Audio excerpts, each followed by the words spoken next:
working in Ministry of Health. And the last presenter is Dr. Christabel Kaimba, all of whom are pharmacovigilance experts, and she's the Vice President of the International Society of Pharmacovigilance Africa chapter. Thank you very much for having this session today on vaccine safety and monitoring. Dr. Ewak, you can take us away from the person who begins. Thank you very much all who have joined us. So we are going to have our presentations just flowing one after another, and we're starting with Dr. Lucy Meka. I think you can be able to share your screen. If we can be able to share the slide. Yeah, Christabel will go ahead. Okay.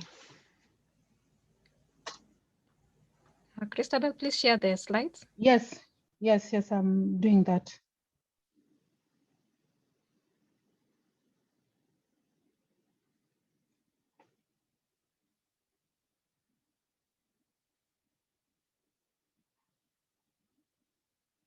So as Christabel prepares to share her screen, the aim of today's presentation is basically just to know what it is that is involved in terms of safety monitoring, particularly when we are in this scenario where we are administering a drug, or rather a vaccine en masse. And there's also a lot of, thank you, Shia. There's also a lot of speculation about whether there's the safety concerns regarding the vaccine. So I'm hoping that after today, we shall be able to craft a way forward, or even allay and some fears that those people have been having. So you could proceed, Dr. Lucy. Yes, thank you so much for this opportunity to present on vaccine safety.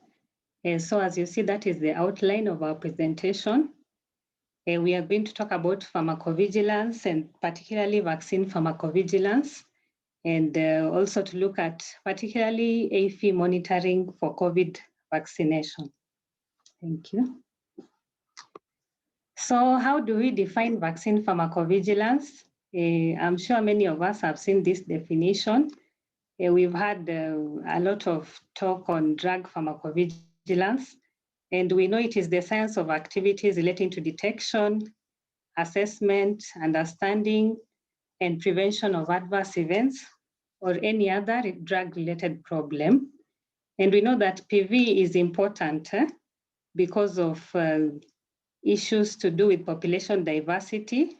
As we know, when we do the clinical trials, we do in a small number of people, but we could also have population diversity beyond that small number that is catered for during the clinical trials.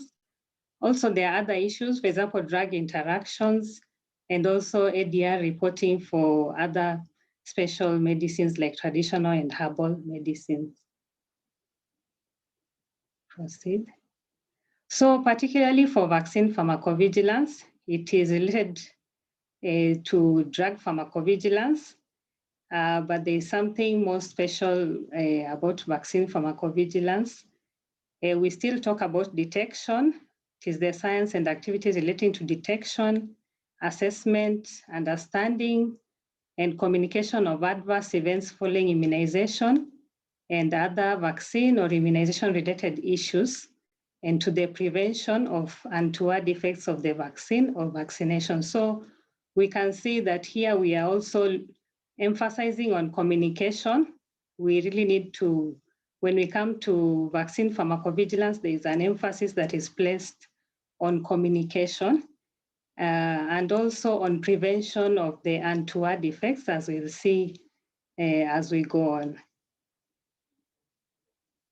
Next.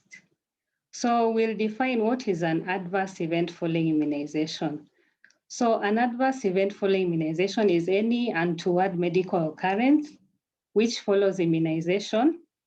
It does not necessarily have a causal relationship with the vaccine usage, and it may be an unfavorable symptom, or it could also be an abnormal laboratory finding. So we see that an adverse event following immunization, it happens after immunization. So that is one thing that we should note. and it's not a must that it be caused by the vaccine. It could or could not have been caused by the vaccine. And we can see it could be an unfavorable symptom, or it could be an abnormal laboratory finding, or disease or sign. So we usually classify adverse events. Previous slide. We usually classify adverse events by cause. You see that there is also another way in which adverse events are classified. So we have 5 classes of how we classify the adverse events following immunization by cause. The first cause is a vaccine product-related reaction. Vaccine product-related reaction is caused or precipitated by a vaccine due to one or more inherent properties of the vaccine product. For example, a rash following measles rubella vaccine, this is caused by the vaccine product itself. And then we have vaccine quality defect-related reaction. This is caused or precipitated by a vaccine due to one or more quality defects of the vaccine product. This could be caused also by the administration device as provided by the manufacturer. As you know, some of these vaccines are also come with the devices. For example, a vaccine that has an injection device, or also the vaccine could have had a quality defect during manufacture. So this is what constitutes a vaccine quality defect related reaction, which comes from the way the vaccine was manufactured. We also have immunization error related reactions, which can be caused by inappropriate vaccine handling, prescribing, or administration. So this is related to how the vaccine is handled, how it is administered, how it was prescribed. For example, some vaccines should not be used by certain people. And then we also have the immunization anxiety-related reaction, which could arise from fear of injection, for example, fainting, and also coincidental events. So all these are classes of adverse events. A coincidental event can happen just at the same time as the vaccination is being given. For example, someone maybe has another disease process going on, and it begins to manifest just as the vaccine is being, just after the vaccine has been given. And that is also still an adverse event following immunization. One example that we give is maybe you get vaccinated, you come out and you're knocked by a vehicle. That will also constitute an adverse event following immunization, but would be classified as a coincidental event. And so these are the 5 classes that we have. So we'll go class by class briefly. Previous slide. So the first one was the vaccine product-related reaction. And under that class, next slide, please. Under that class, you can find that these are there are non-product-related reactions, just the way we know some side effects of medicines. We also know some product-related reactions which are due to the vaccine itself. They mimic some of the vaccines, the way the reaction will be mimicking the disease. For example, measles rubella vaccine could cause a rash in about 20,000 people per 1 million doses that are given out. We have an adverse event with pentavalent vaccine, which is persistent inconsolable screaming. That is, the child just keeps on crying for more than 3 hours. That is an adverse event, and it happens in about 1,000 per million doses. We have BCG, which can cause suppurative lymphadenitis, and that happens at a lower rate, about 100 to 1,000 per million doses. We have the vaccine-associated paralytic polio with the OPV vaccine, which also happens at a very low rate, that is about 1 per million doses. And this is the reason why the oral polio vaccine formulations have been changed. Because there were some formulations that were associated to have a bigger risk of this vaccine-associated paralytic polio, but I won't go into that today. Anaphylaxis with measles rubella could happen very rarely, that is 3 per million doses.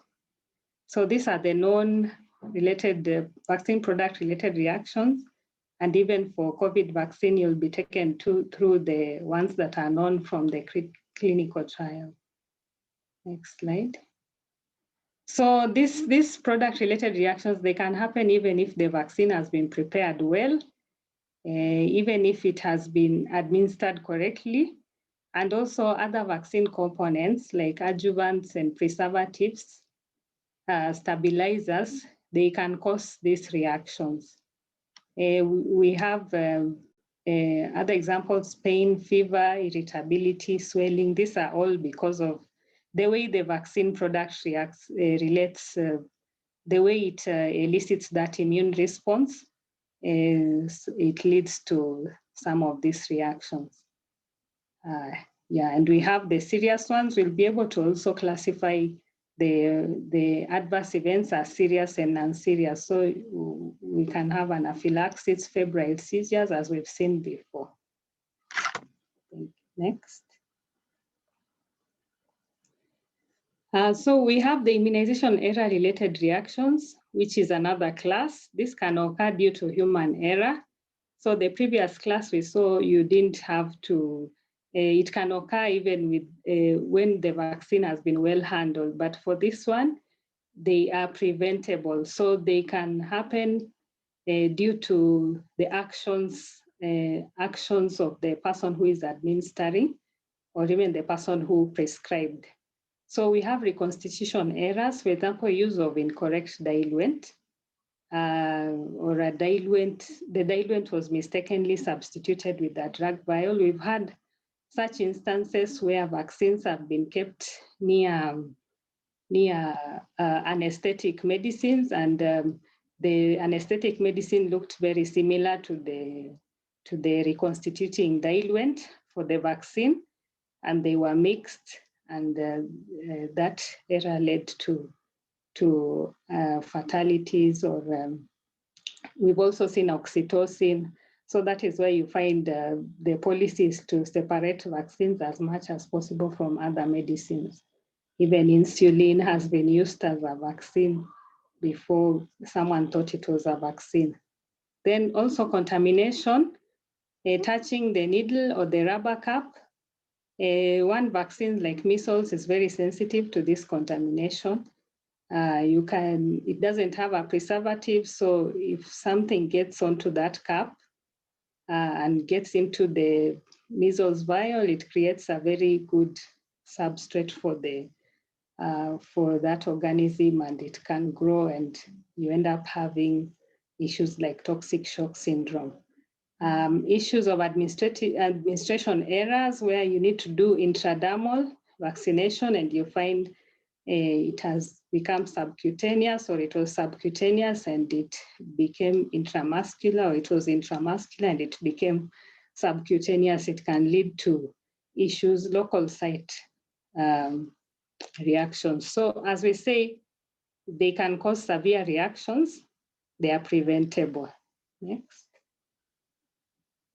So we just emphasize on how to prevent these immunization errors. We must keep medicines as medications that are not vaccines, please separate from the vaccine, because the lookalikes can result in errors, and always checking labels before reconstitution of the vaccines, and the vaccines and diluents should be from the same manufacturer so that there are no errors. Also following the manufacturer's recommendations, drawing the AD syringe just before vaccination so that we don't have a situation where people pre-fill syringes. That means the medicine stays longer in in a container where it should not be. The vaccine needs to be just drawn just before the vaccination, not to pre-fill even if there is a long queue, not touching the needles, just basically following the infection prevention and injection safety measures. Next. Yeah, so here it's just to follow the infection prevention and the injection safety measures that are there. Vaccines should not be carried from place to place once reconstituted, and they need to be kept well in the vaccine carrier. We provide foam pads for that carrier so that the vaccine is kept well. We only discard the vaccine once it's reconstituted. There is a maximum recommended time a vaccine can be kept. So, like, for example, the COVID vaccine is not a vaccine that is reconstituted, but once it is opened, it needs to be discarded after 6 hours or at the end of the immunization session, whichever has come first. That is to prevent any contamination and any growth of organisms that could be harmful. And then observing contraindications. Next. Yeah, so we've talked about the immunization anxiety, which can happen due to fear of injection, and mostly it can happen in adolescents and adults. There'll be fainting, there'll be hyperventilation, vomiting, and even convulsions. So we need to always communicate to the person who's going to be vaccinated to reassure them and let them be calm. And even after vaccination, they stay within the site at least for 15 to 30 minutes so that they can, once they feel okay, then they can move away. So that can also lead to an adverse event following immunization. In case somebody faints, that is an adverse event following immunization. We have coincidental events, which we have to also follow up because the adult and elderly population could also have other diseases that could lead to conditions developing just as the vaccine is being given. And one of them, there are people who could be suffering from COVID disease, which even manifests just after the vaccination is given. And so it can lead to the person feeling it's because of the vaccine, but actually it's a coincidental event. So these are events that could happen, but they are coincidental. Next. Yes, so we have also one thing that we call a cluster. If we see 2 or more cases of the same adverse event related in time, place, or vaccine administered, this is called a cluster. Usually you'll hear there are 2 cases or 3 cases in one health facility. It's a particular vaccine. And then usually it points to an immunization error because you'll have the same vaccine being used in other places, but you'll get these reports particularly from within a certain time, maybe a particular day or a particular facility. And with a particular health provider also, sometimes it happens. So it points to immunization errors. It means either it was inappropriately prepared or inappropriately contaminated or also inappropriately stored. Let's say it was frozen during transport. Even freezing the vaccine also during transport can lead to immunization errors. So not only for immunization errors, but also anxiety can lead to clusters. For example, if you go to a school and there's so much anxiety, you can have a lot of students fainting and all that. Okay, next. So we can also classify the adverse events by seriousness. For example, a serious AEFI is one that results in death, is life-threatening, requires hospitalization or prolongation of existing hospitalization, or results in persistent or significant disability, or is a congenital anomaly or birth defect. So this is just the same as how we look at the adverse drug reactions. The definition is close to that. An unserious adverse event is one that does not pose a potential risk to the health of the recipient. So we monitor both of these, the serious and the non-serious. We find that people tend to report more on the serious, but we are keen to monitor both. Next. So for an adverse event, we usually need to ensure that we have emergency kits within the reach of the vaccinator. And then we need to also have an emergency plan of action, especially during campaigns or outreaches. And we are finding that right now, people are also going a lot for outreaches to other places to provide vaccination. So even those teams should have an emergency plan of action of where do the people go in case of anything.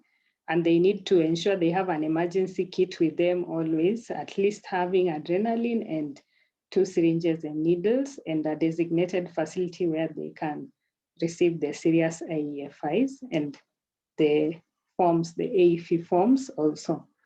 So, and also it is key that they keep the vaccinees at the site for 15 to 30 minutes just to have to observe them. So which adverse events following immunization should be reported?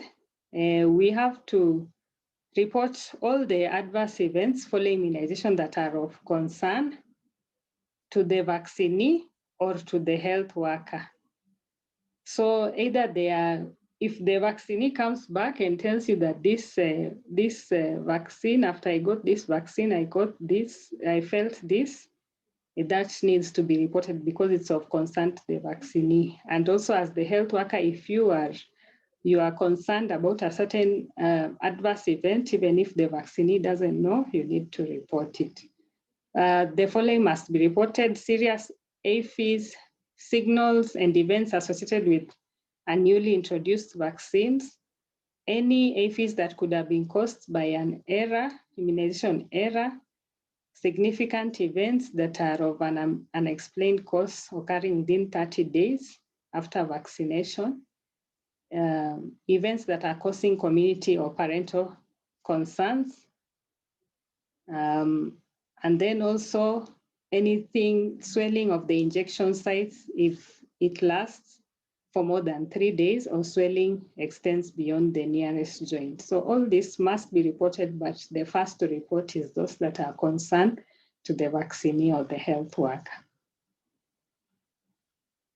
So how do we respond to adverse events following immunization? These adverse events following immunization, they present differently, and they should be managed as per presentation. For example, if it's a fever, then you can manage it with the antipyretics. So all these adverse events, whatever happens, should be managed as per presentation. Some of them may need to be managed symptomatically.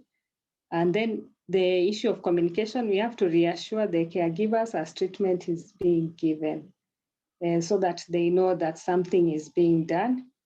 And we report on the adverse event following immunization form. There's a reporting form, which you'll see later. And we send it to the sub-county public health nurse or the pharmacist or the MOH. These ones will be fed into the DHIS. And then serious adverse events following immunization or any that are linked to immunization errors, they need to be investigated further. So a team will be constituted that will investigate that adverse event to be able to get more details on why it could have occurred. And then as also communication, very important, if a serious adverse event happens, you have to let the caregiver know that it will be investigated. And then we also have a mode of reporting that is direct by any health worker. You just go online onto the PPB electronic platform with that link. You go online and you can report directly. And right now, even there is a module that is for health workers and there's a module for the patients. so which they can report if you cannot access the sub-county with the adverse event form, just report directly on this link. Yeah, so this is the form, and this is how it looks like. So you can see there's the patient details, the type of adverse event, onset of event, which really is very important, because when we come to list the vaccines, we list the vaccine, the dose number, the date they were vaccinated, the time, the route, and the batch numbers of the vaccine are very important, because as for biologicals, as I talked about the vaccine quality defect related reaction, we follow the batch numbers, because for biologicals, you have to ensure that you have details of the batches, and even at the analysis level, they do it batch by batch. So the batch details have to be entered. Past medical history is very important, action taken, and the outcome and the name of person reporting. The final classification is done at national level. And so just to emphasize that the form should be filled correctly as much as possible to ensure you have all details. But if you don't have all details, you can always send an initial form and then send a follow-up form, follow-up report later on. Serious adverse events have to be reported by telephone to the next level immediately, so to the supervisor immediately, and then you complete the form within 24 hours. For all other events, it's within 7 days, but for the serious one, they have to be reported first by calling and then by filling the form within 24 hours. So this is the reporting channel. As you can see, we have quite a few routes of reporting. The patient or caregiver will report to the health worker. That's the health worker fills in the manual form, which is now submitted to sub-county. And at sub-county form, it is at sub-county, it is going to be entered into the DHIS. There is an event capture module in the DHIS. And then now all levels will be able to view the form without the reporter details. We also have the direct reporting that I talked about, which goes directly to PPB, and in this one also the caregiver or the patient can report on a simplified public reporting module. So those two channels come together with the secretariat, which is between the immunization program and PPB, who collects the data into a national line list, which is shared to the National Vaccine Safety Advisory Committee for causality assessment. And then we also share data with the other stakeholders. Usually it's mostly aggregate data with other stakeholders like WHO for decision making. Next slide. So I'll hand over to Christabel. Thank you. Thank you, Lucy. So we'll now focus on safety consideration and AEFI monitoring during the ongoing COVID-19 vaccination. First of all, we need to be careful about some contraindications that have been stated. So should someone have hypersensitivity reaction to the first dose, then the second dose is contraindicated. So then if also someone is hypersensitive to any of the active substances or any of the excipients in the vaccines, then such a person is not supposed to be given the vaccine. So some of the precautions that we need to put into consideration as we are giving COVID-19 vaccination, if someone presents to you and they already have acute febrile illness, that is 38 degrees temperature and above, we are advised that we should postpone the administration of this vaccine and be able to monitor the person before vaccination is done. However, In case there is presence of a mild minor infection, such as a cold or low-grade fever of 37 to 0.5 to 37.9 degrees, then we are told that we should not delay the vaccination.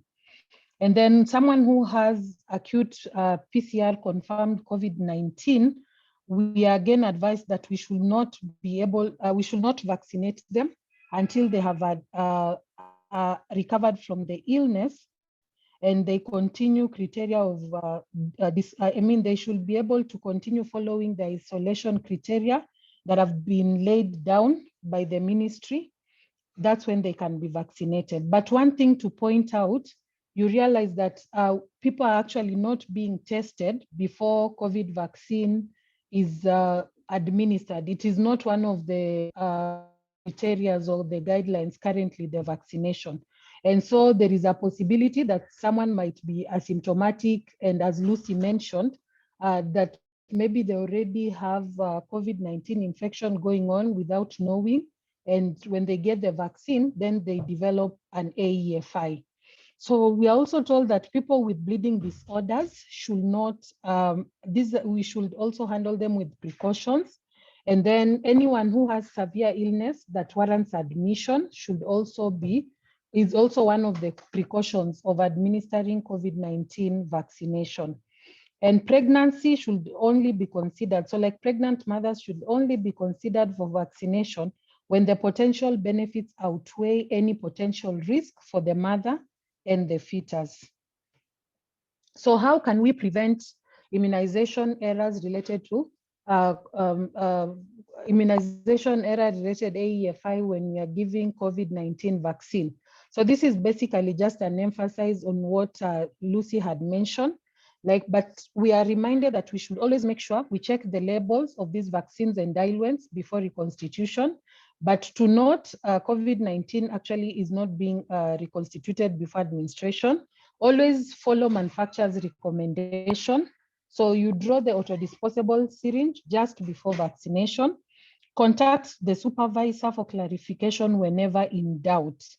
And it is important that we document the opening time on the vial, and more so because for COVID-19 vaccine, the Covishield that we are currently using has to be discarded 6 hours after opening or at the end of session, whichever comes first. And then do not touch the needle, do not touch the rubber cap of the vaccine vial, and do not hesitate to report issues or concerns whenever they are identified.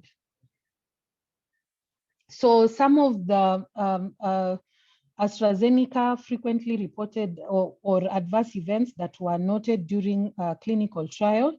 So some of the very common adverse events following immunization that were documented include headache, nausea, fatigue, myalgia, malaise, pyrexia, chills, injection site-related AEFIs. And these ones are common in that it occurs in more than one individual in every 10 persons who are vaccinated. Then we have the ones that are common, like vomiting. And then we have some that are uncommon, like decreased appetite, lymphadenopathy, dizziness, abdominal pain, excessive sweating, and rash. So one of the rare AEFI of AstraZeneca vaccine that we are currently using is anaphylaxis. So it is rare, but can be potentially fatal. So a proper diagnosis and treatment should be done, and this should be done urgently.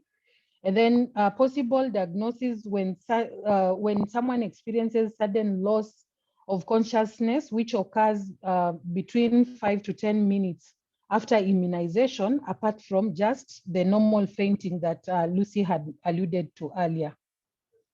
So when you're reporting AEFIs for COVID-19 vaccine, we are still emphasizing that all AEFIs should be reported. Remember to report using the established channels.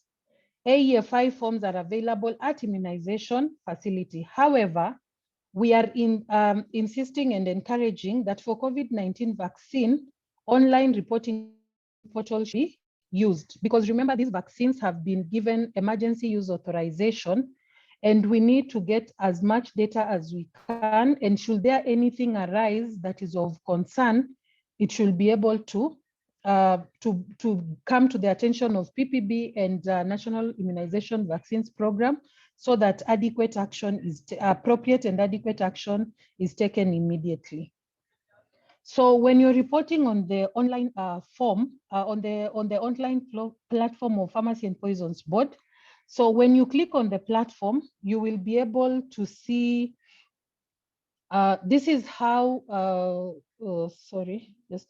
so this is how the form, I mean, when you click in, this is what you'll be able to see. So as a healthcare worker, if you have not registered before, we encourage that you do registration. If you have already registered, you'll be able to log in, and then you'll get access to the form, and you'll be able to fill in whatever information is required. For the general public or someone who is reporting as a patient, it is a more simplified form. So when you log in, you're able to see such a form, and you fill in details. Since it is simplified, once those details have been filled, we'll be able to get in touch with the facility where you got the vaccination to get follow-up information. So in after Dorothy's presentation, in case we have time, we will do a small live demo on how you can get into the system. So we thought it was also important for us to just share what is the global picture of AEFIs that have been reported so far. So Kenya is a member of the WHO International Drug Monitoring Program, and we submit these adverse events following immunization through the WHO Global Database for Individual Case Safety Reports.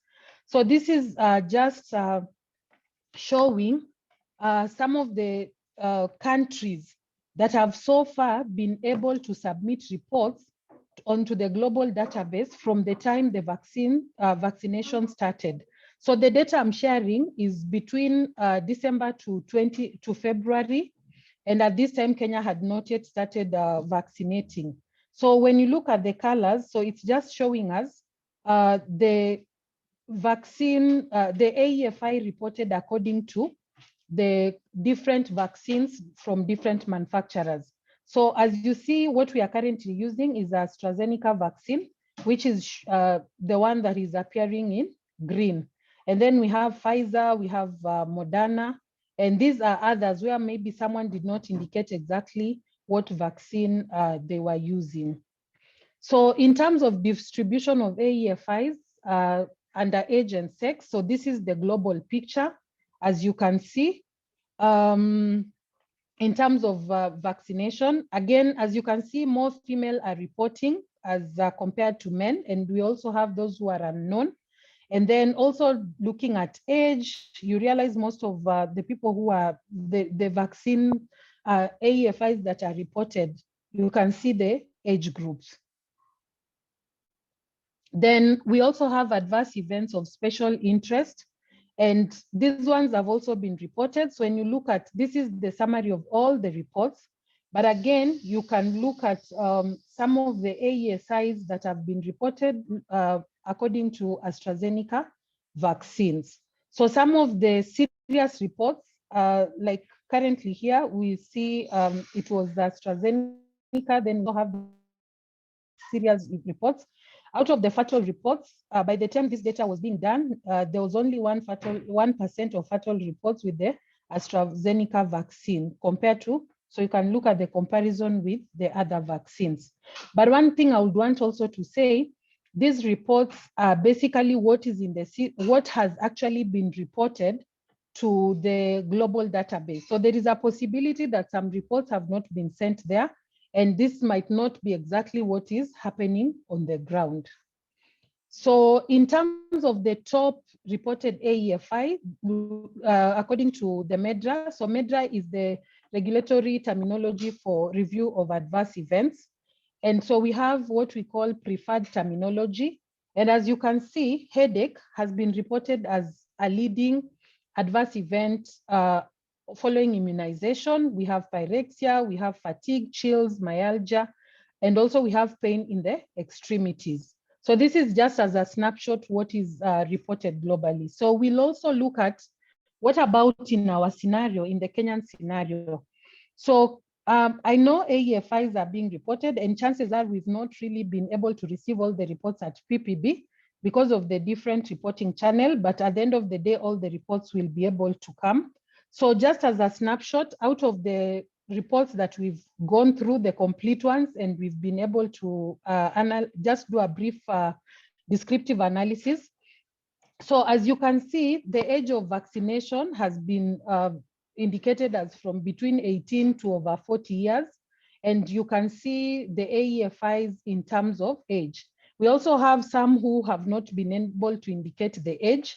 So just you can see it's not so different from what we were seeing in the global picture, where most of the reports were over 40 years old. And then in terms of distribution of adverse events, as you can see again, what is being reported is mirroring the reports that I've just shared that is happening globally. So in terms of, for our case, what has been reported mostly in the AEFIs related to injection sites, and then followed by fever. Then we have generalized body malaise, we have headache, and we've also had one case of anaphylaxis reported as one of the serious adverse events that we got. So this is in terms of distribution of, in terms of recovery. So out of the adverse events that were reported, majority of them, 61% were reported as having recovered or having already resolved.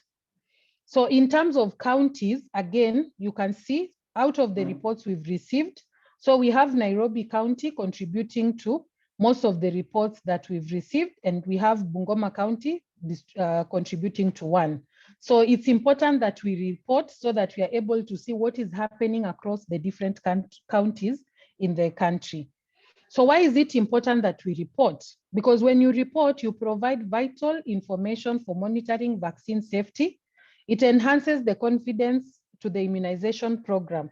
And as you've seen, we are not experiencing things that are unique or severe from what is being reported globally.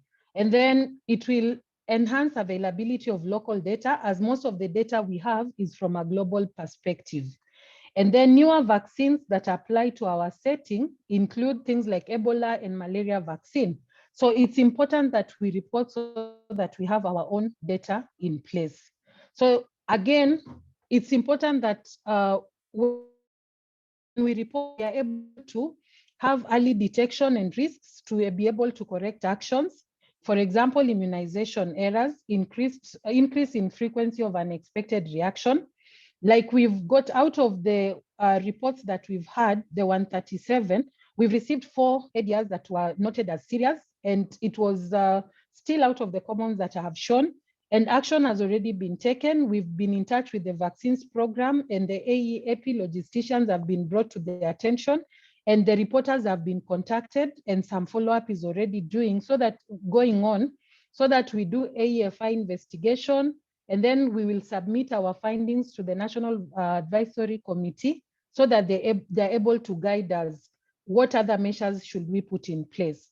And remember, we are told if you're unsure whether to report an AEFI, just be proactive and report the event, because you don't need to be certain, you just need to be suspicious and report. So it is important also that we have key players and their different roles. So like in terms of AEFI monitoring, we have the AEFI committee, which is there to do causality assessment.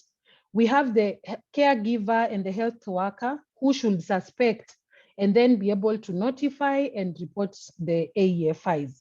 And then we have different key players from the national to the county level who also report. And when you look at this, at the end of the day, it is a cycle that goes round. So apart from reporting, feedback and information is also key. So as I conclude, some of the key points that we need to remember, non-safety of the non-safety profile of COVID-19 vaccine is similar to some of the already existing injectable vaccines, as you've seen. And then we are reminded to report all AEFIs brought to our attention and ensure adequate medical referral or intervention is done. Remember to always fill in the AEFI reports in an accurate and timely manner.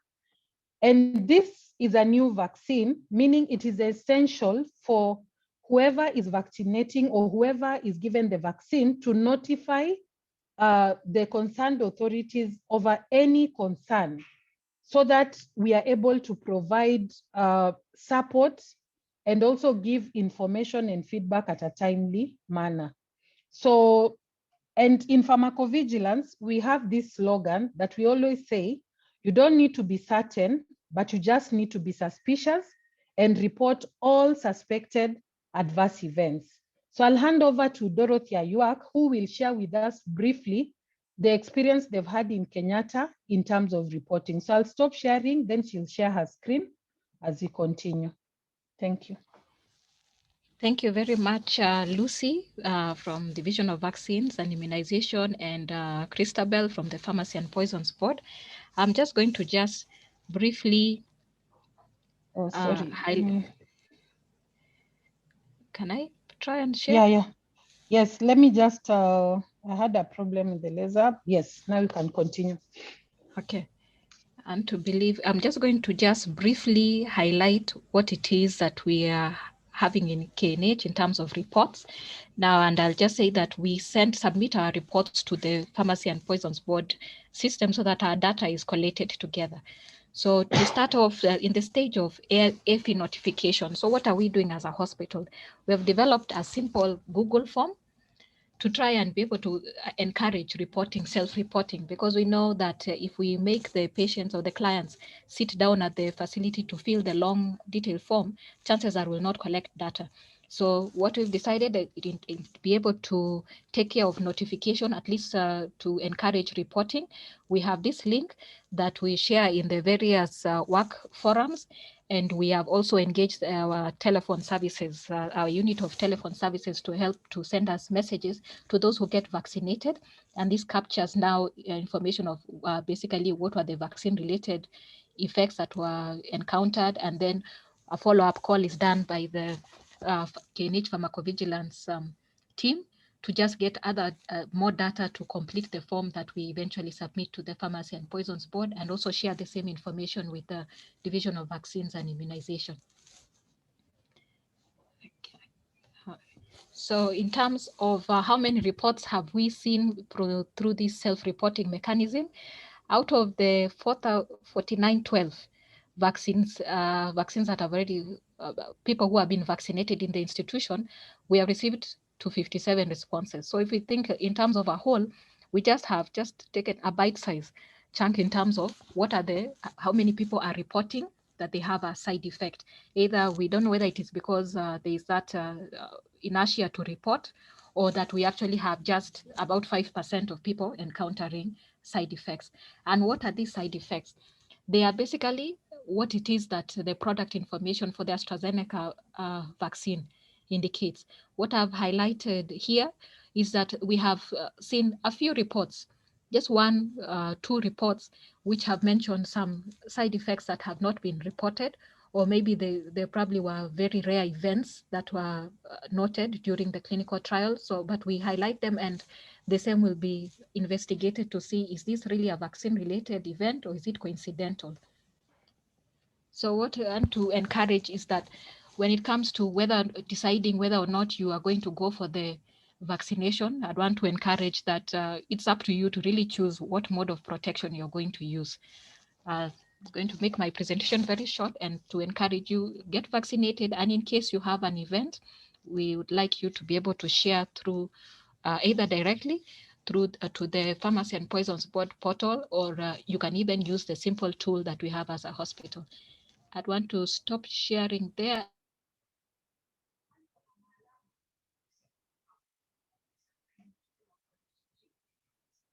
Christabel, you can demonstrate the reporting tool of the Pharmacy and Poisons Board. Okay, thank you.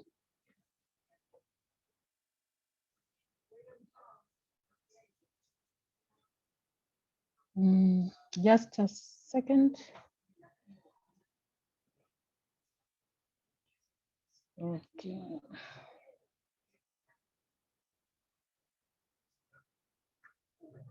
So this is the Pharmacy and Poisons Board page. So I have already logged in, but I'll just show us how the homepage looks like. So when you log into the website, this is what you'll see as public, as a public view. So we have different forms. We have the one for AEFI. We have for reporting adverse drug reactions. We have for reporting medical devices, because we also have incidences being reported because of use of medical devices. And then we have medication errors, which also are important that we report, because one of the leading causes of adverse drug reactions is medication errors. And then we have poor quality medical products and health technologies. So as a healthcare worker, as I had already, maybe let me start with the public. So if you're a member of the public, not necessarily a healthcare worker, you don't need to register. And what you need to do is just to come, and then you'll click on this form, which is for reporting by the members of the public. And remember, when you report to PPB, all this information is considered confidential. And should we want to follow you up, we first call you and tell you that someone will get in touch with you to do a follow-up so that we get more information from what you have reported. So this is how the form looks like. So you just need to put in your name. And then if you're reporting for someone else, you'll be able to pick a relation. What is the relationship?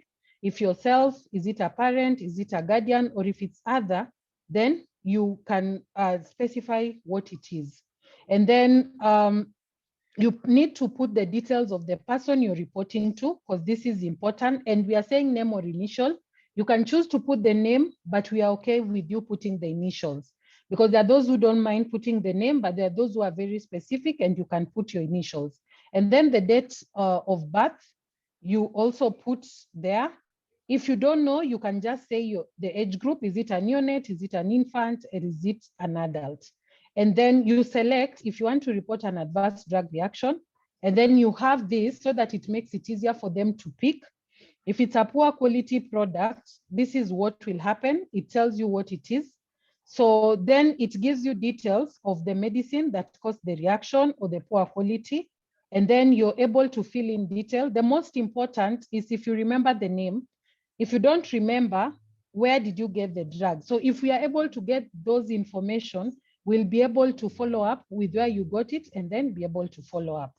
So as the member of the public also, soon you'll be able to see some summaries around here, like in terms of suspected adverse drug reactions. You will just be able to see aggregate that what has been reported and all that, not going into patient level details. So if you are a healthcare worker, the first thing you'll need to do is to do registration. So someone will ask, why are we doing registration? Because once you have registered, every time you send a report, you will get a notification in your email. And this notification will have a unique number of the report that you did. Should you need to send a follow-up report, you don't need to start filling a new report. You'll just go click on the report that you had submitted, and it will send you to be able to fill another report. And then sometimes you also need to follow up to get information, because healthcare workers, you'll not just be reporting for yourself, but you'll also be reporting for the patients. So just to demonstrate how the AEFI form looks like when you log in as a reporter, as a healthcare worker, I'll just, sorry.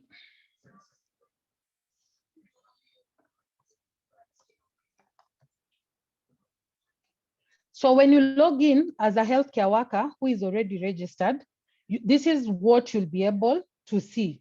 So the advantage of this newly updated system, every time you come and log in, you'll be able to see all the reports that you have sent, and it will show you a list of what are the reports that you have already submitted, what are the reports do you have unsubmitted, and if you have an unsubmitted report, you will get a reminder on your email so that you're able to report. So this is how the AEFI form looks like.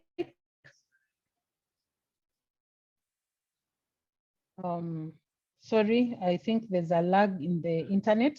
So that's how the form will present itself. So you'll be able to do this, and you can save any changes and then come back to the form and proceed with it later. When you submit the form, it will generate a unique number that you'll be able to follow up whenever you want. And you can report on behalf of someone. Let's say like Dorothy received reports from other healthcare workers. So she can report on behalf of Kenyatta. So she'll put in her details and you ask, is the person reporting different from the reporter?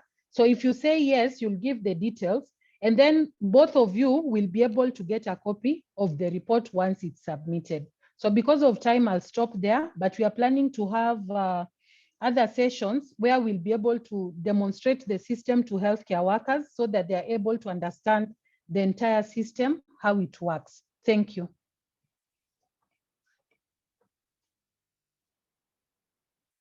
Back to you, Dorothy.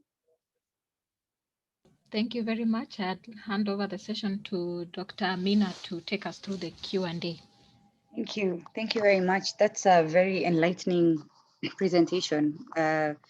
We, like I said in the previous presentation with pharmacy, we really don't know a lot in the pharmacy world, and there's a lot happening. And thank you for bringing awareness about pharmacovigilance this time round, as opposed to clinical pharmacy.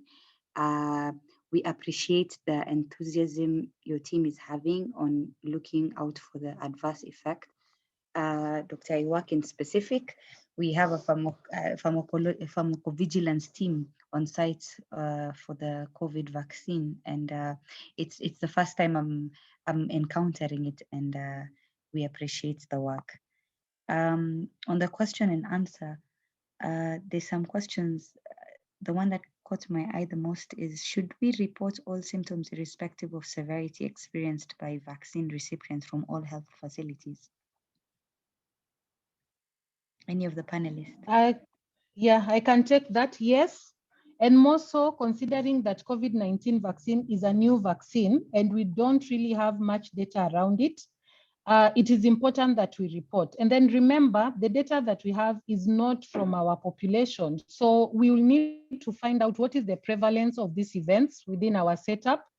And yeah, so it's important that you report all, whether they are serious or non-serious, and whether they are known or unknown.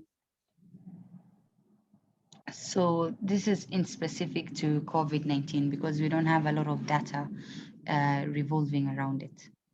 Actually, all vaccines, not just COVID. So we say you report everything, even if it's for medicines, both known and unknown, because sometimes depending on the frequency of these reactions, as much as they are known, there are some regulatory decisions that can be made around this. Okay, thank you. There's a Dr. Elizabeth who's asking, what about tracking, batch numbers, second dose date? These are not being given at, I think, 99% of vaccine sites. How is this going to be dealt with? Isn't it an immunization error? Should we be anxious?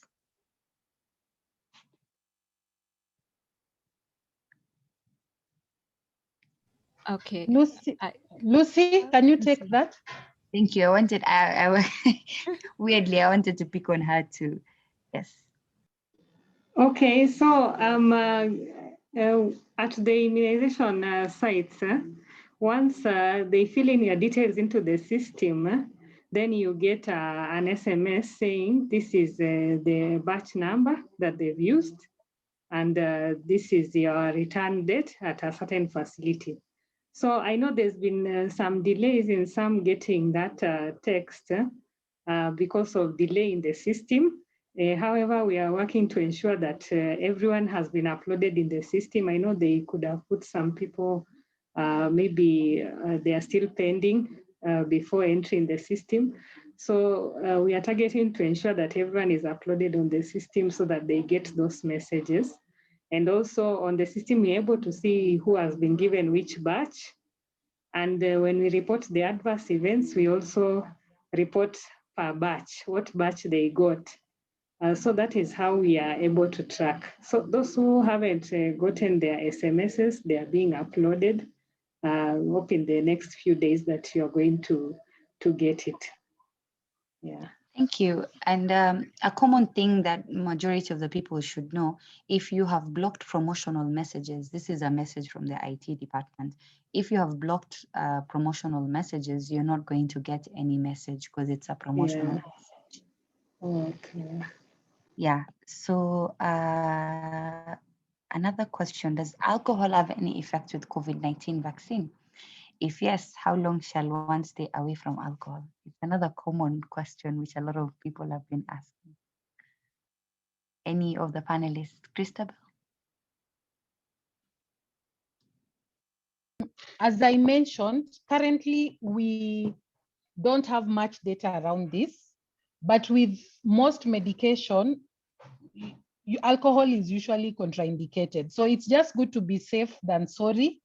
But as we keep on collecting more data, then we can be able to authoritatively say alcohol is contraindicated or not. But for now, it's better to be safe than sorry. Thank you. Someone was asking regarding the vaccine. We're not testing COVID-19 before taking the vaccine. And I think they made an observation that temperatures weren't done as well. What's going to happen? What risk is it to the recipient? Maybe Dr. Ewak, you can answer this. Yes, that we are not testing the vaccines before we give them, or we are not testing for COVID before we give the vaccine. We are not testing for COVID-19, and it's an observation the questioner professor has made, Professor Lema, that are not being taken as well. So what risk is it to the recipient? That's the question they're asking. Okay. It's encouraged that at least we give the vaccine to someone who we know has no COVID infection. And I know currently the system on the ground, and I think I can see my bosses had so logged in that we really have not been asking for mandatory testing of vaccines. What I see is that your temperature is taken and then you're giving the advice of what to expect, and then you're given the vaccine. So I would hope that the ministry, or I think institutionally, maybe we start thinking of how can we be able to make sure that we don't end up giving someone who is COVID positive the vaccine. Will that mean that we will delay giving vaccine to somebody? Actually, the interesting bit is these conversations were actually done, and there's no any country internationally which is testing for COVID prior to COVID. What they do instead is screen for symptoms and signs. So temperature would be doing the sign, and screening symptoms, basically just telling them that if they have any symptoms like anosmia and cough or difficulties in breathing, that's the only practical way of doing it. Yeah, but I don't know, Yeah, you know, so background. maybe just yes. yeah, Continue. maybe just to add, yeah, it might not really be feasible to test each and every person, and that's why there is a screening. Like, okay, I know it's a gap, and this is something that has been picked, and the ministry is trying to do more and more sensitization around this area. But even before the rollout of the vaccine, it was communicated. I know it was being done as a cascade way. So it's possible the information has not reached each and every person who is doing the vaccination. But if you're being done through the e-chanjo, if the information is done electronically, there are questions, there are screening questions.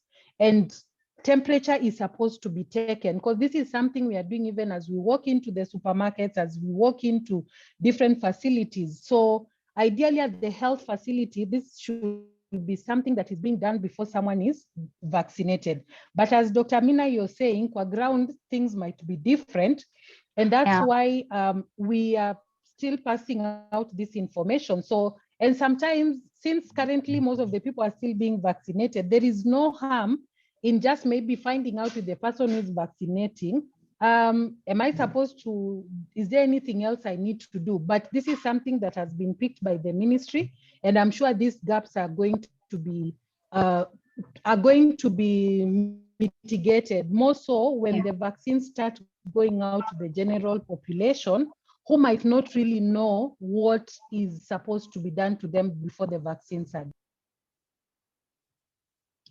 Yeah, thank you. I think we have lost you. But I agree with you. And initially, when we started rolling out the vaccine, it was very easy. Somebody had mentioned, asked a question regarding canceling being given for vaccine safety to people getting vaccines.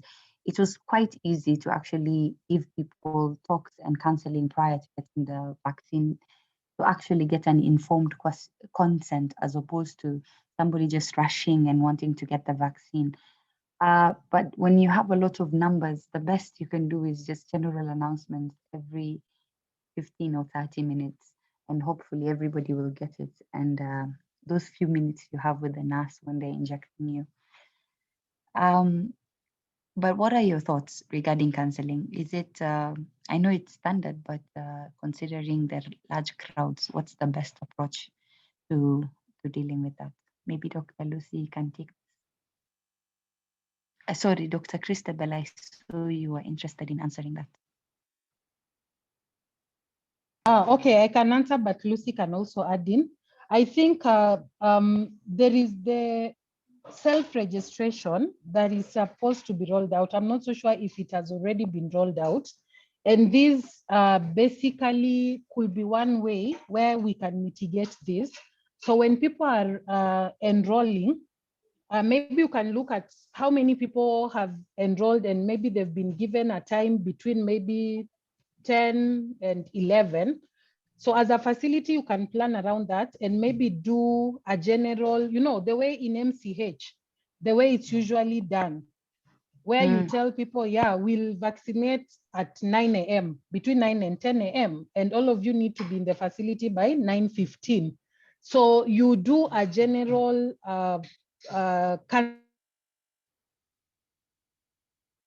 you'll still be able to do it, because the whole vaccination process is not as long, especially if people have already done self-registration. But Lucy maybe can add to it, especially where maybe self-registration has not been done. How will this be mitigated? Sorry, I didn't get the last part of the question. It was in regard to canceling prior vaccine. What's the most practical approach, especially with this COVID vaccine? Oh yes, so counseling needs to be done before the vaccination, particularly on issues of what to expect and what the person is being given, because communication is very important. As we saw, it's really important to communicate to the person what they are getting, what side effects to expect. But I know that essentially because of numbers, there's been issues with communicating to people clearly what is happening and what they should expect. And we know there have been reports of people walking out of places without being told much more beyond that they should come back for their second dose. So for what we expect is to look at it in every setting.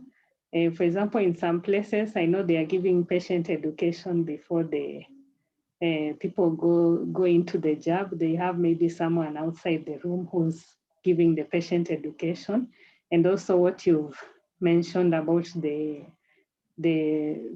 self-registration that is due to be rolled out. It's not yet rolled out, but we are hoping in a few days it's going to be rolled out. So that could also work. And also other methods also that we want to use also IEC materials, which will be going out shortly, so that people have all the information that is needed. So that is what I can comment for now. Yeah, thank you. There are a lot of questions with regard to being exposed to COVID-19 or getting the symptoms of COVID. And I'm aware of a few people who tested positive, probably 1 week, 10 days down the line. What are your thoughts there? Because there's a lot of misconceptions on it. It's good to set out and say it. So kindly, any of the panelists. Yeah, so as we even mentioned, there's the issue of coincidental events happening. And sometimes there are people who have gotten the vaccine and they began to have COVID-like symptoms a few days later. So this can happen, and it is once the investigation is done and the person is found to be COVID test positive, then that is ruled as a coincidental event.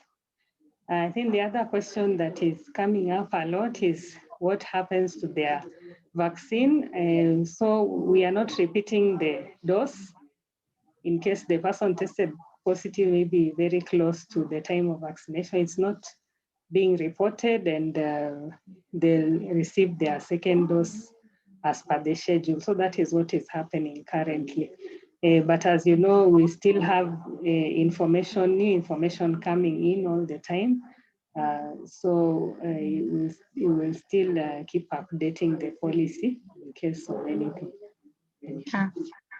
And if people have had COVID, how long should they wait before getting the vaccine? That's another commonly asked question.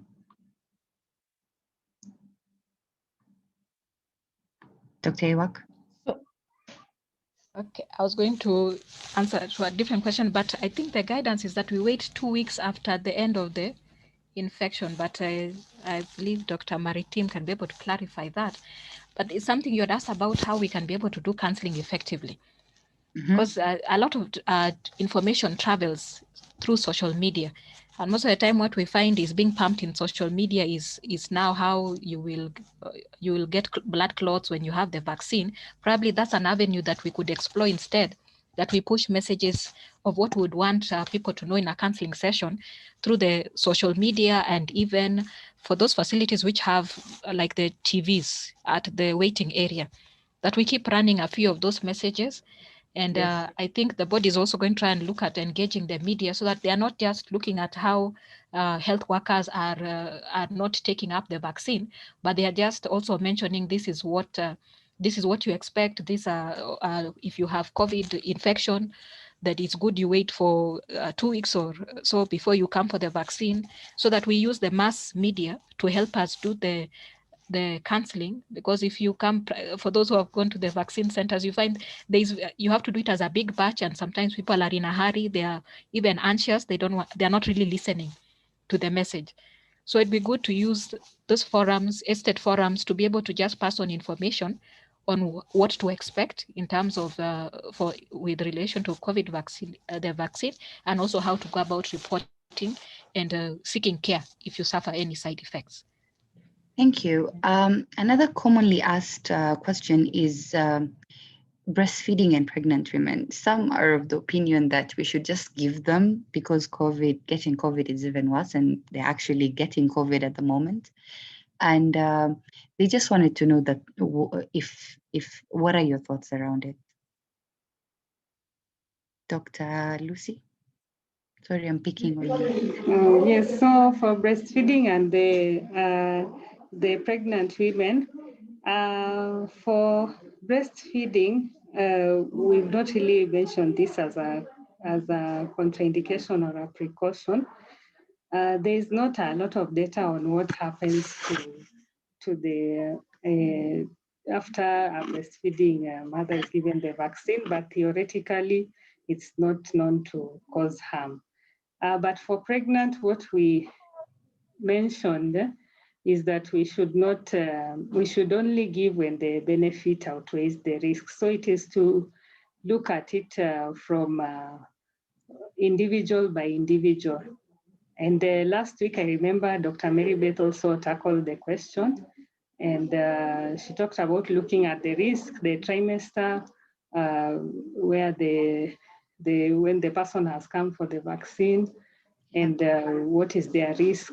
So these people have to be looked at individually by individually. So that's what I would say, yeah. And a lot of questions are also going towards now comorbidities. We've talked about the breastfeeding and pregnancy. Now on comorbidities, people with diabetes, hypertension. Some are even asking about sickle cell anemia and blood disorders. What are your advice and thoughts on that? Dr. Christabel? Sorry, kindly come again. Regarding people with comorbidities like diabetes, hypertension, people are even asking about sickle cell anemia and blood-related disorders. What are your thoughts on them taking COVID-19 vaccine? So as it was presented earlier, one of the precautions to take is people with bleeding disorders, but people who have comorbidities can still be vaccinated, because if you look at the guidelines, it clearly says that people who have comorbidities are the ones actually who are at a risk of even getting the COVID-19 and having devastating effects to it. So it's advisable that they are vaccinated, but maybe Lucy can also weigh in from the NVIP perspective. Yes, I think just how you've said, Christabel, the people who are having comorbidities are the ones who are more at risk. And unless someone, for us in the immunization program, unless someone is in the policies that you withhold vaccination if someone is admitted having severe illness, but they can be given, if they are well enough to go home, then they can receive the vaccine. So that is our policy. Okay. There was a question regarding, say for instance, the coincidental findings of COVID have been found. Does that mean that the second dose will still be taken at the time that they're supposed to? Or does it mean that you have to do it further? I don't know. I think that's the question somebody's asking. Any of the panelists? Dr. Lois, Mary Beth, you may also answer if you have data on that.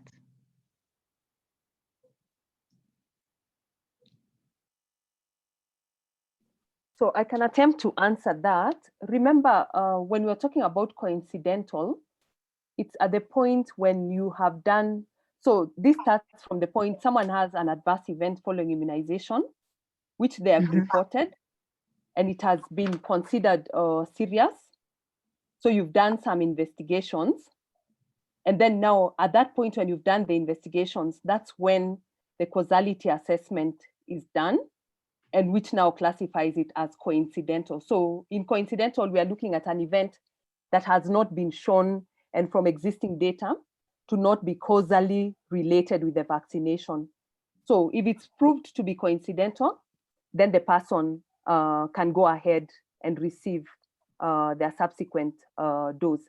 The only contraindication to a subsequent dose is if someone is found to have an allergy to any of the ingredients that is contained within the vaccine, which could have triggered maybe an anaphylactic reaction, and therefore you don't want to expose the patient to another anaphylaxis, because anaphylaxis can result in a mortality or fatal consequences. So that's really how you adjudicate causality, and based on what you find at the end of it, then you may not withhold the subsequent dose from the person. Thank you, Doc. Are there any drug-to-drug interactions with the AstraZeneca vaccine that can lead to severe adverse effects? Because some people are also asking, if I'm on Xarelto, can I take this? If I'm on this drug, can I take it? So any of the panelists? Okay, I think if I attempt, as it is, from the product information, we are not finding, we've not highlighted any drug-to-drug interaction, but one of the things we are collecting in terms of, like with the short form from the Google link for KNH, is that you're trying to look, identify if somebody has a comorbidity, so that you can see, is it that they are suffering the side effect because of the comorbidity, or maybe the treatment they are on. So it is by looking through that data and by people reporting that you'll be able to make that association. But as it is, we are not finding that we are not being able to have enough information to say that if you're on anticoagulants, don't take the vaccine. Yeah, and on that regard, I've also seen a lot of questions actually patients asking, I've had a history of clots or what have you. What's your take on that? Can I take this vaccine? So are they safe, people with a history of clots? I would hope Dr. Maritim can answer that. And also, in addition, for those who may be epileptic, who are persons with epilepsy, living with epilepsy, and fever is a trigger. Because we've had that concern raised that fever usually triggers their seizures. And we are getting a number of reports of fever being a common side effects after. Whether that should be that should be a person who should get the vaccine, because if they get a fever, they will get triggered, especially for those who are poorly controlled epileptics, persons with epilepsy. Okay, and on that regard, if somebody is epileptic and actually most of the people are taking paracetamol prophylactically from the few conversations I've had with many people. What are the effects of taking them before you actually have fevers or joint pains or what have you? And is paracetamol going to affect you in any way when you take it afterwards? Any of the panelists?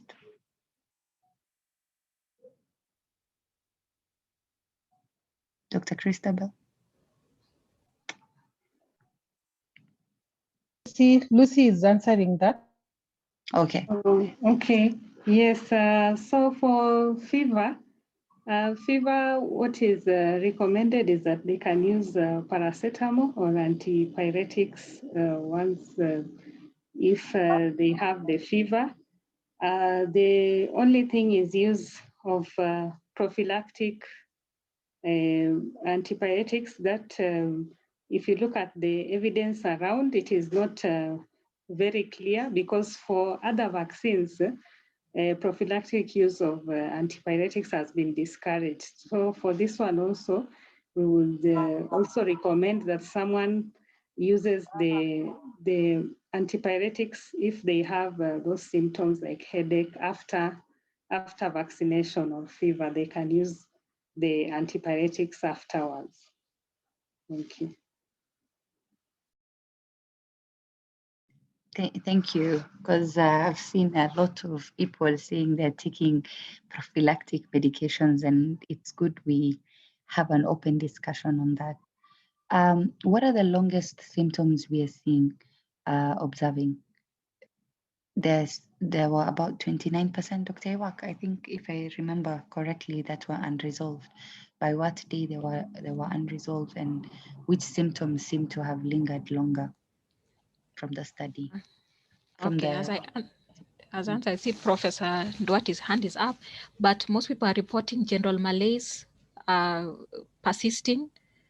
So when you call people still having general malaise, there are myalgia, arthralgia. That seems to be what is persisting among those who report side effects, but they don't seem to report them longer than 3 days. At most people say they feel that malaise for about 3 days. Then when we do a follow-up call the following week, they will mention that it has resolved. And some, they actually have the pain at the site of injection seeming to last for about 2-3 days. I found for me, it was only, I think it extended because I'd accidentally sleep on that arm. Sorry about that. Yeah. Yes, sorry about that. Yes. I see Professor Duarte's hand is yes, up. Prof. Ndati. Yes, I was about to. Maybe just to add before Professor Duarte. So from our side, what has been reported to seem to linger for long is the injection site, and then also some people say that the headache extends for more than 3 or 4 days. But we are still following up and to see if there'll be any follow-up reports to see how long they have taken to resolve. Thank you, Dr. Professor Ndwati? Yes, thank you for allowing me to speak. I wanted to go back to the question of using paracetamol, sort of prophylactically, and just draw attention that there are some childhood vaccines that give babies fever, feel uncomfortable, particularly the pentavalent, the DPT component. Yes. And routinely, mothers routinely, the healthcare system actually provides paracetamol, and routinely, mothers use that, give it to the babies before they even develop the fever. And although there's no evidence of sort of like randomized trial forever or whatever, minimizing adverse events is important. It's an important strategy for encouraging use of the vaccine.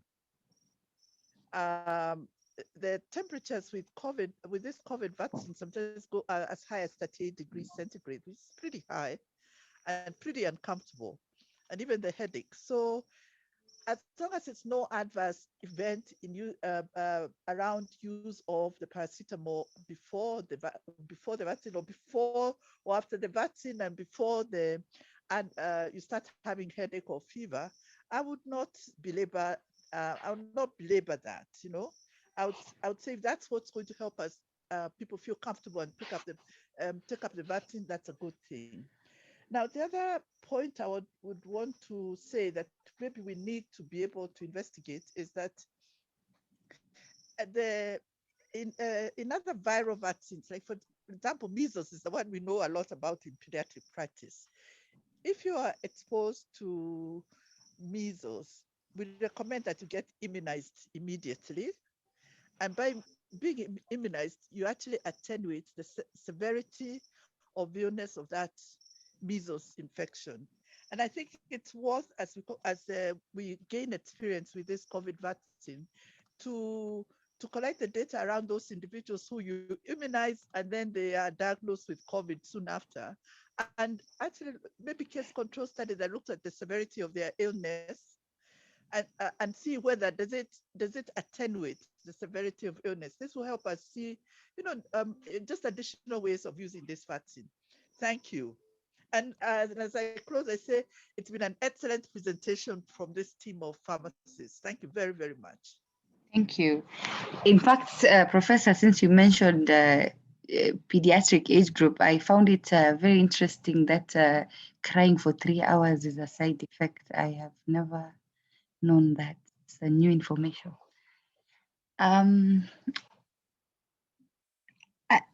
I think, Dr. Amin, yes, there's a question about clots that I'm seeing. One that said, if Dr. Maritim can tell us what do we do about those who have to answer the clients with a history of clots. Do they get the vaccine? So thank you so much, Dorothy, for that question, which I don't even have an answer to, and particularly because of the safety concerns that were raised in Europe following administration of the AstraZeneca vaccine. We're waiting for that safety data from the PRAC to see even the causality assessment and see whether that's a group of people. If someone has a history of thrombophilia, maybe having been diagnosed with a clotting disorder, and they are on medication, they are taking anticoagulants for a chronic condition, whether the vaccination should be offered, and what are the risks for such a person if really there is a causal relationship between receiving the vaccine and propagation of pre-existing clots. So I don't have an answer at the moment, and hopefully I'll look up the literature, and I've talked to some members of WHO who are part of the safety committee who are based in the Afro office to just maybe give us some additional data that we can look at before advising. So in the interim period, maybe for such people, maybe we should withhold the vaccination because we really don't know whether in someone who already has maybe a history of DVT or a history of pulmonary thromboembolism, whether now this can aggravate an event. So I don't have data. We don't have additional data, but we are looking forward to receiving some literature at least to review.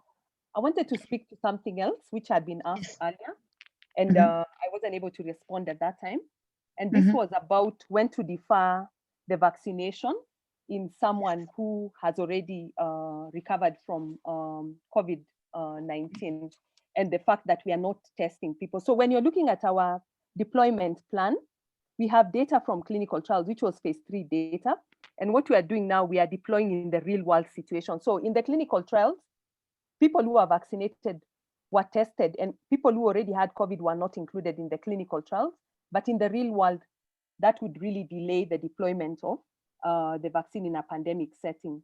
So it's not recommended that you have to test people first, but it's hoped that if you put in place screening procedures where you're looking for symptoms and fever as a screening tool, then you're likely to pick people, and you don't offer the vaccine for people who are likely to be infected.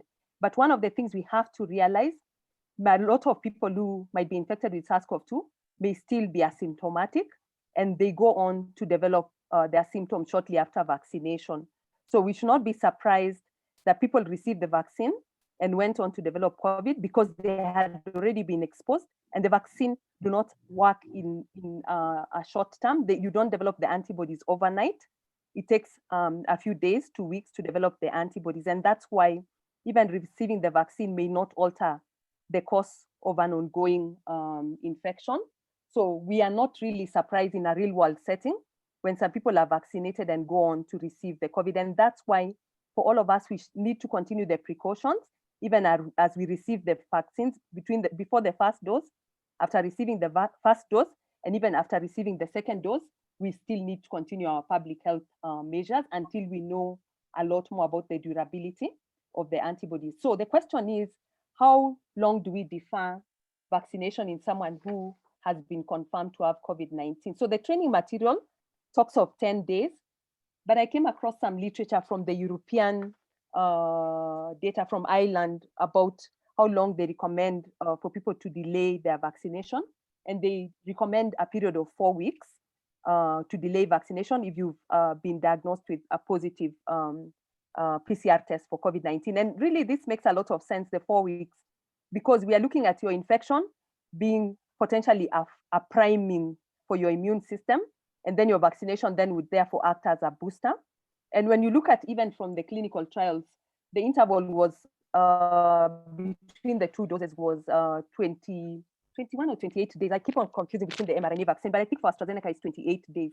And therefore it would make sense to defer to a period of about 4 weeks from your recovery before receiving your dose. But I know our training material talks of about 10 days. Dr. Sergon has shared a link for the WHO preliminary data from the WHO SAGE regarding the COVID vaccine guidelines from the Strategic Advisory Group of Experts of WHO. And we'll use this mailing list to share to all the people who've attended this webinar. And it provides a lot of information on all the questions that have actually been asked about the safety concerns in pregnancy, lactating mothers, the immune response in people who have comorbidities. And I just wanted to add to what had been said. Those are actually the target group. Dr. Kaimba mentioned those are the target group and priority group for vaccination, because we know that when they get COVID, they get severe disease and they can get mortality. So they are prioritized, including even people who have sickle cell anemia and they are younger. So they are recommended for vaccination. Let me stop there. Thank you. Thank you very much, Dr. There are people asking about the Sputnik vaccine, but I can see the time is up. Thank you very much, the panelists, for your wonderful, educative, insightful presentation. Tomorrow we are going to have... Amina? Yes. Sorry. No problem. Sorry, I've been trying to put up my hand for a while. I just wanted to make one comment. I couldn't see. Allow me. I could not see. Yes. Sorry, you had called my name earlier at some point, but I was having trouble unmuting myself. So I had to get out and get in again. No problem. One of the comments I wanted to make, I think Dr. Maritim has touched on it, because it's such a frequent question. And recently I got a question from a colleague who said their wife actually had proteinase deficiency and has been on Xarelto. Should they take the vaccine? And I think the truth is we have very little data. From the EMA statement, they said that the overall thrombotic events were a little less than in the general population, but they noticed some that had an almost PIC-like picture, but there were too few and they're still investigating. So I agree with the thought that if someone is at particularly high risk, we may want to wait a little. We do not have enough data to inform. There's another question that have been asked about people with HIV and taking ART, and it's a question that's been asked from very many of the HIV treatment centers. And at this point, we do not have reason to exclude patients who have HIV or who are on antiretroviral therapy. So I think I also saw this question here, and it's a question that's been posed to us by a lot of the HIV treatment facilities in the country. Thank you very much. Thank you. Thank you, Dr. Lois, for your very insightful answer. From the panelists, maybe a parting comment, Dr. Lucy, Ewak, and Christabel. Okay, if I can start, I'll still just say that the choice is yours. We get information, and last year we were talking about COVID infection. This year we are focused on COVID vaccination. So I'd like that you make a wise choice of how you're going to protect yourself and your loved ones.